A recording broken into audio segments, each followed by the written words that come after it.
All right, let's jump back into it now. What about all these? We saw this all over. It's been 3 weeks today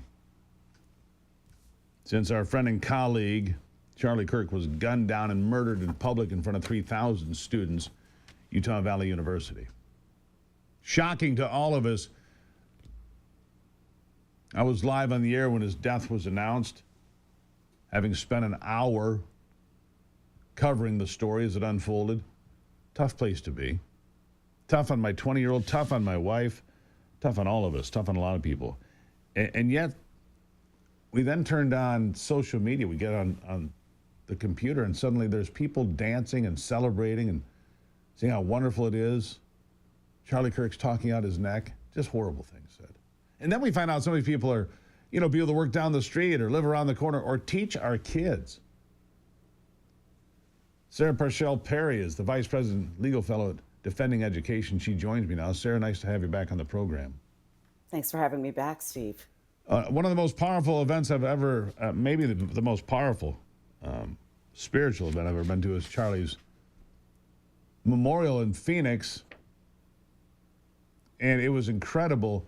And you see 100,000 people in the building, another 100,000 that showed up in town or more outside. It was a remarkable event. And yet you've got these people dancing on the grave of a 31-year-old father of two, gunned down, murdered in public, that millions of people saw because it was on so many, different feeds. Everybody saw it, sadly. Yeah. Can't unsee it. You'd like to unsee it.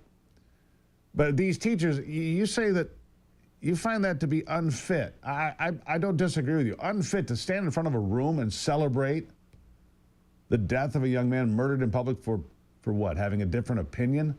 How un-American could these people possibly be? What are your thoughts?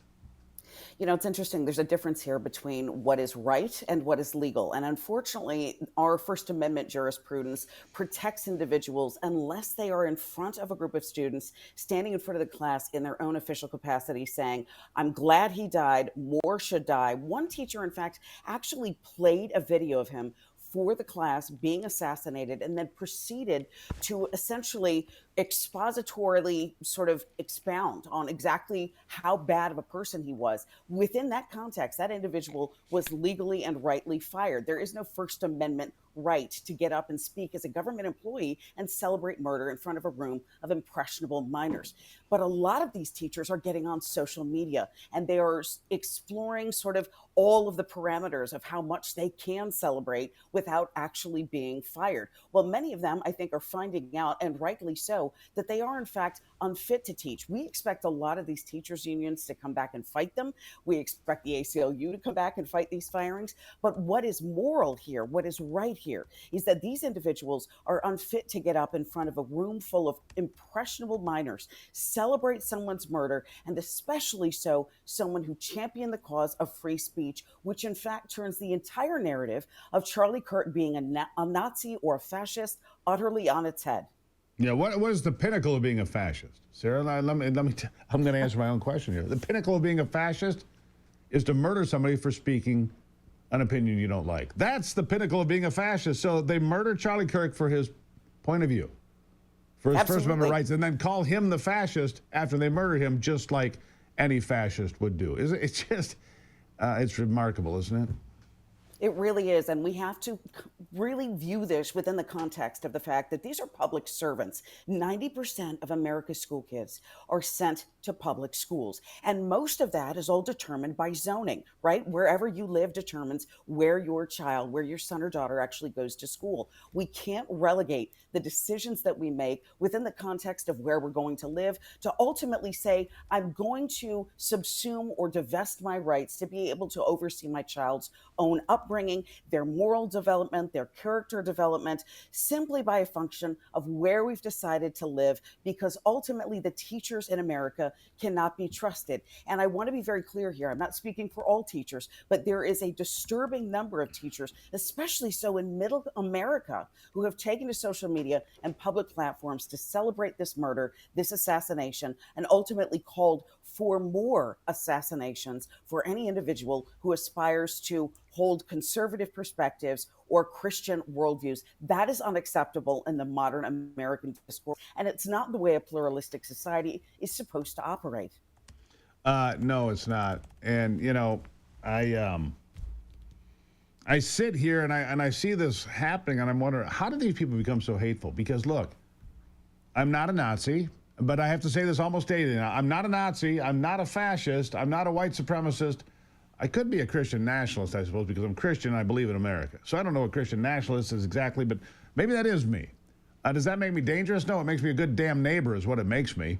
Makes me somebody who's going to look out for your house and your kids. I don't care what color your kids are. I don't care what color you are. I don't care about these things. I care that you're contributing to this thing we call America, that you're trying to make it better and not tear it down.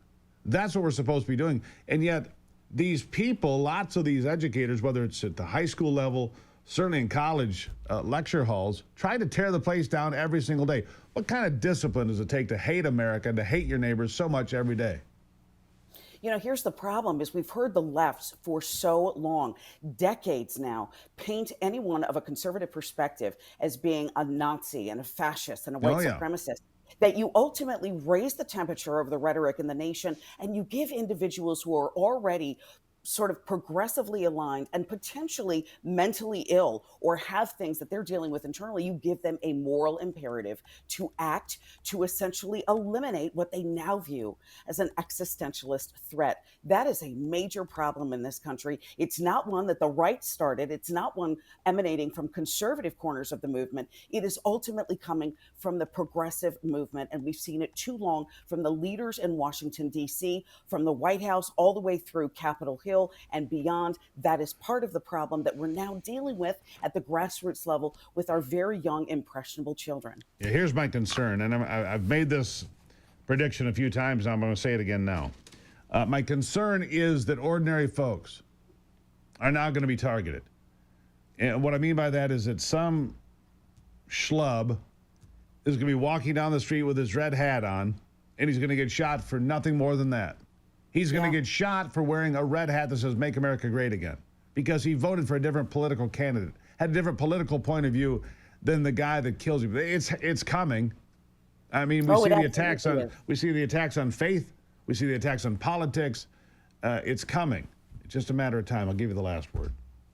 No, I utterly agree with you on this, Steve. And I have to tell you, there has to be a sea change in the country right now. It's not going to come from the right. If anything, we've seen the right respond to what happened to Charlie Kirk with vigils and prayer and expansion and hugging. And these are movements that are ultimately rooted in something good, true, beautiful, and eternal. We're not seeing that from the left. And when the left faces the utter darkness that they cannot handle, they are ultimately going to do whatever it takes to stop it. They perceive us to be dark in terms of our morals, our beliefs, our propositions, and ultimately what we have on our side is the truth. We have beauty of enduring principles, and we have the strength of the nation. So we have to press forward and not be fearful about what happens next. Well said, Sarah. Greatly appreciate you being here. Thank you. Thank you so much, Steve. Yeah. We will carry on.